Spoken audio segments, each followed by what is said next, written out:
যে কোনো প্রয়োজনে চোখ বন্ধ করে একটি আয়াত পড়ুন, সাথে সাথে আল্লাহর গায়েবী সাহায্য আসবে। আপনি একিনের সাথে যদি আমল করতে পারেন অবশ্যই সাহায্য আসবে। এটা তাফসিরে রুহুল মাআনির ভিতরে এসেছে, 11 নম্বর খণ্ডের 54 নম্বর পৃষ্ঠায় রয়েছে।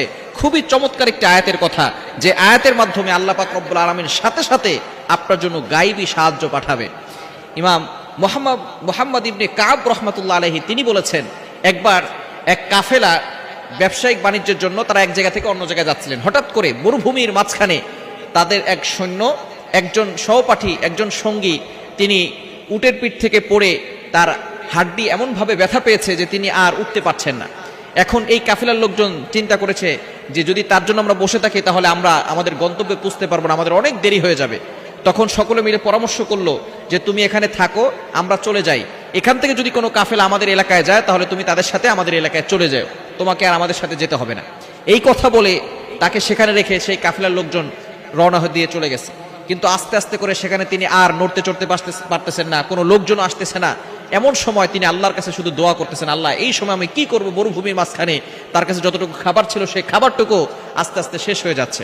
মুহাম্মদ ইবনে কাব রহমতুল্লাহ আলাইহি তিনি বলছেন, শেষ পর্যায়ে তিনি দেখতে পেলেন দোয়া করতে করতে একজন সাদা পাগড়ি পরা, সাদা পোশাক পরিহিত একজন যুবক তার সামনে এসে হাজির হয়েছেন। এসে বলতেছেন, তুমি কি অমুক আয়াতের কথা জানো না, যে আয়াত পড়ে আল্লাহ পাক রব্বুল আলামিনের কাছে সাহায্য চাইলে আল্লাহ পাক রব্বুল আলামিন সাথে সাথে তোমাকে সাহায্য করবেন?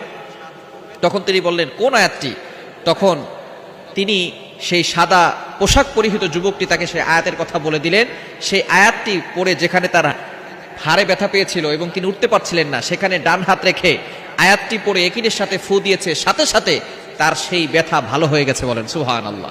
আয়াতটি হচ্ছে 11 নম্বর পারা 6 নম্বর পৃষ্ঠার 14-15 নম্বর লাইন, সূরা তাওবার 129 নম্বর আয়াত। ফাইন তাওয়াল্লাউ ফাকুল হাসবিয়াল্লাহ লা ইলাহা ইল্লাহু আলাইহি তাওয়াক্কালতু ওয়া হুয়া রাব্বুল আরশিল আযীম।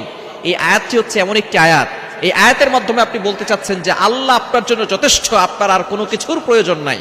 যখন আপনার কানে ব্যথা হবে, অথবা চোখে ব্যথা হবে, অথবা মাথা ব্যথা, অথবা কোমরে ব্যথা, আপনি শুধু একিনের সাথে, বিশ্বাসের সাথে ডান হাতটাকে সেই ব্যথা স্থানে রেখে, যেখানে ব্যথা হচ্ছে সেই জায়গায় রেখে আপনি শুধু বলবেন, ফাইন তাওয়াল্লাউ ফাকুল হাসবিয়াল্লাহ লা ইলাহা ইল্লাহু আলাইহি তাওয়াক্কালতু ওয়া হুয়া রাব্বুল আরশিল আযীম। ইয়াকিনের সাথে যদি আপনি আমল করতে পারেন অবশ্যই অবশ্যই আল্লাহ আপনাকে শিফা দান করবেন এবং আপনি বিপদে আল্লাহর কাছ থেকে সাহায্য পাবেন, গায়েবীভাবে আপনার কাছে সাহায্য আসবে। এজন্য বিপদে পড়লে হতাশ হয়ে যাবেন না, আল্লাহর উপরে ভরসা রাখবেন। যে কোনো প্রয়োজনে, যে কোনো বিপদে আপনি সূরা তাওবার 129 নম্বর আয়াত সর্বশেষ আয়াতের আমলটি করতে পারেন। আল্লাহ পাক রব্বুল আলামিন জানিয়ে দিয়েছেন, এই আয়াতের আমল যারা করবে এবং আল্লাহর